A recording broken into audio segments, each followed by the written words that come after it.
One of the high schools we looked at for this documentary was Shanley High School, which is a private high school. Did you know to send a child to a 4-year public university in 1999, a family in the lowest income bracket faced a net cost equivalent to 39% of the total family income. By 2008, the net cost had risen to the equivalent of 55% of family income. By contrast, in 1999, a family in the top income bracket faced a net cost equivalent to just 7% of the total family income. By 2008, that burden had increased to 9%. We also looked at our own high school, Cheyenne High School, which is a public high school. Thus, every student sits at the center of at least four nested structures of inequality and separation: states, districts, schools, and classes. Well-off or white and Asian parents usually manage to ensure that their children obtain the benefits of this structure. Poor and non-Asian minority parents have a much harder time doing so. As a result, the United States has not witnessed the full equality of educational opportunity between the classes that one would expect from all reforms since 1960s and from the Americans' commitment to the equality of opportunity. So I am Mrs. Fracassi, and I teach AP Psych, Sociology, and Economics at Cheyenne High School. Classism affected you in any way? Classism affects me more so in what I see now with students, and I see students in different classes coming to the table with differing socioeconomic situations, and trying to figure out what needs need to be met so I can help them learn. And so on a day-to-day basis, I do see classism. I do see some students set up in varying situations, and it does impact them in the classroom. Question 2. Are you aware of the effects of classism in everyday life? I am aware of the effects of classism in everyday life, and again, I see it a lot with my students, the students who walk in every day with, kind of think of it as sort of a bubble above their head and the things that they have and the things that they need. It's going to affect you if you haven't been able to get breakfast for the last 5 days. You know, if you haven't had a meal, it affects you in the classroom. And so the places where I see it now specifically are really in the students that come to me and their varying situations, I guess, and how it plays out in the classroom. 3. Do you believe the American education system benefits all students? That is a loaded question. It's a very good question, and I think that we're set up to benefit all students. Do some classes receive more benefits than others? I would say that we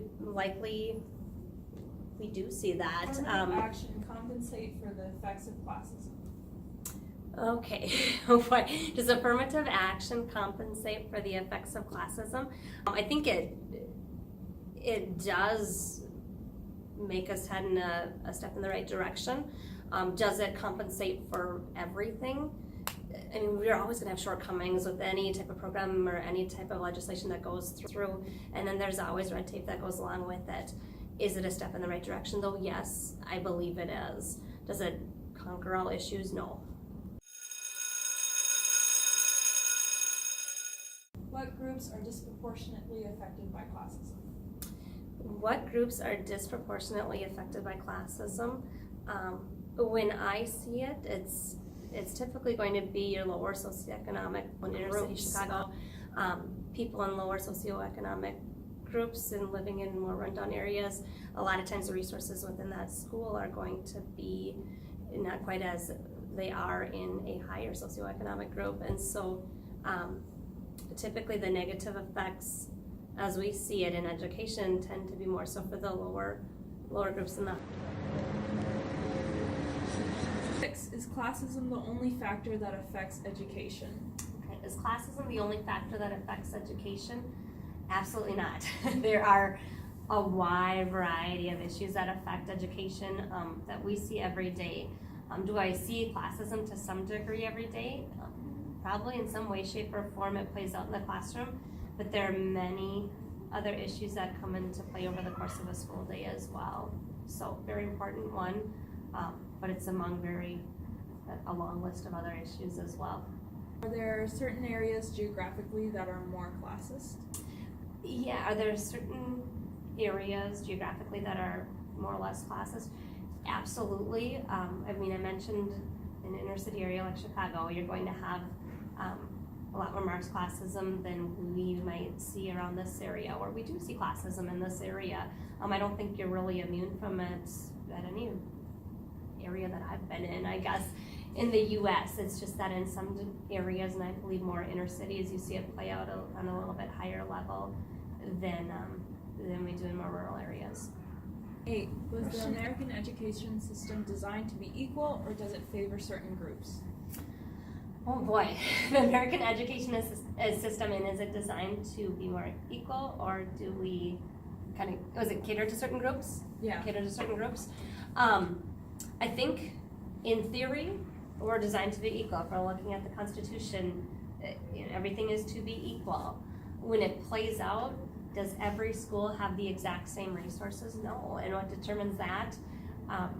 It's based on funding and schools and areas where people live, and then who goes there is based on where the lines are drawn boundary-wise. And so ideally, the way we were set up, we were intended to be very equal. When it plays out every day in terms of resources and kind of disproportionate things that happen there, it's not always equal. And so I wish I could say it was, but it's not. I think we're very fortunate in the building that we are in with the resources we have, but there are other areas that the building does not look quite like this.